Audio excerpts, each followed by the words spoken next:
Alright, moving on to number 5, we are solving x squared minus 8x plus 15 equals 0 by completing the square. Now to complete the square, I need to start by moving my constant over to the other side. So that means I need to subtract 15 from both sides. That leaves me with x squared minus 8x. I'm going to leave a blank, equals negative 15. Now remember, my goal in completing the square is to make my left-hand side look like a set of parentheses squared. I know I can put an x here, but I'm going to take half of my b value. Notice my b value is negative 8. If I take half of that, I get negative 4. So now my set of parentheses is going to look like x minus 4 quantity squared. Now if I were to FOIL out x minus 4 quantity squared, that would look like x minus 4 times x minus 4. So if I do my first terms, I get x squared. Outside, I get minus 4x. Inside, I get another minus 4x. And last, I get a negative 4 times a negative 4, which is a positive 16. Combining my like terms, this is x squared minus 8x plus 16. You'll notice this looks really similar to our equation after we subtracted 15 from both sides. What we're lacking is this plus 16.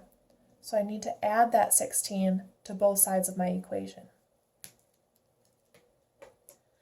I already factored the left-hand side, so I just need to simplify the right-hand side. Negative 15 plus 16 is 1.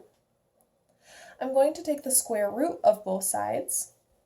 And as I mentioned earlier, we have to remember our plus or minus in front of the square root of our constant. On the left-hand side, my square root and squared cancel out, leaving me with just what was under the square root. So that's x minus 4. That's equal to plus or minus. The square root of 1 is just 1. If I add 4 to both sides, I get x equals a positive 4 plus or minus 1. Now remember, this plus or minus means there's two answers. Either x equals 4 plus 1, which is 5, or x equals 4 minus 1, which is 3. So our solutions are x equals either 3 or 5. Number 6, we're asked to solve using the quadratic formula. So again, I'm going to find my a, b, and c values. My a value will be 2, my b value will be 3, and my c value will be a negative 7. Plugging into the quadratic formula, I get x equals negative 3 plus or minus the square root of 3 squared minus 4 times my a value of 2 times my c value of negative 7 all over 2 times my a value of 2. Starting to simplify that down, that's negative 3 plus or minus the square root of 9 plus 56 all over 4. Simplifying under my square root, this is negative 3 plus or minus the square root of 65 over 4. Now 65 does not have any factors that are perfect squares, so we're done. Our solution is x equals negative 3 plus or minus the square root of 65 over 4.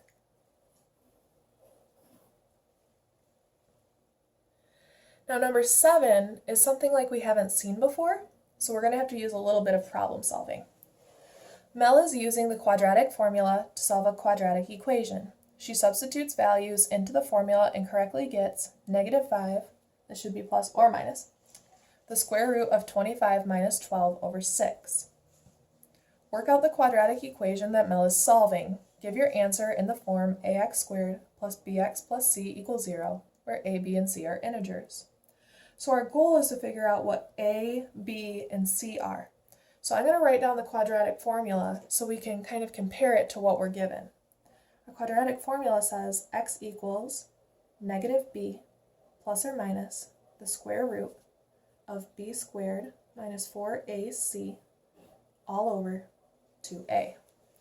So if we compare this to what we have, looking at what Mel found, we have that negative b is equal to negative 5 because that's the first term in our numerator. Dividing both sides by negative 1, I get b equals 5. So that's one of our parts.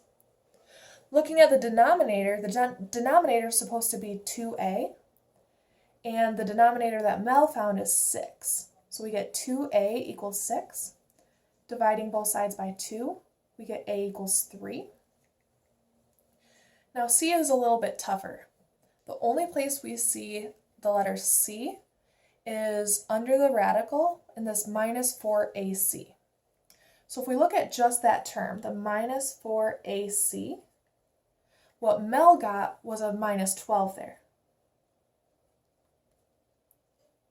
But we already know what a is. A is 3. So we get negative 4 times 3 times c equals negative 12. Negative 4 times 3 is negative 12, so we get negative 12c equals negative 12. So when I divide both sides by negative 12, we get c equals 1. Since I know that a equals 3, b equals 5, and c equals 1, I can write the quadratic equation that Mel was trying to solve in this form by just replacing my a, b, and c.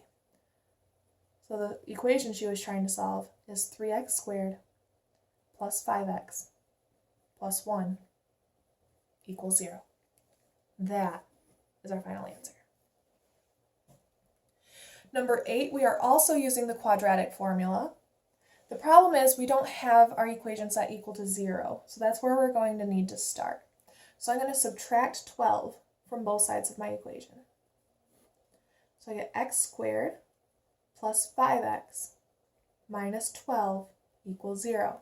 Now I can't combine my 5x and my negative 12 because they're not like terms. They don't both have an x. So at this point I can identify my a, b, and c values. A is 1, b is 2, and c is negative 12. Plugging into the quadratic formula, I get x equals negative b, so that'd be negative 2, plus or minus the square root of b squared, so that's 2 squared, minus 4 times 1 times a negative 12, all over 2 times 1. Starting to simplify, that gives us, oh, I'm silly. My b value is actually 5. So if I replace that where I had my 2's, alright, so that should give me negative 5 plus or minus the square root of 25 plus 48 all over 2. So that's negative 5 plus or minus the square root of 73 over 2. 73 doesn't have any factors that are perfect squares, so we can't simplify that at all, which means we're done. We get x equals negative 5 plus or minus the square root of 73 all over 2. That is our solution.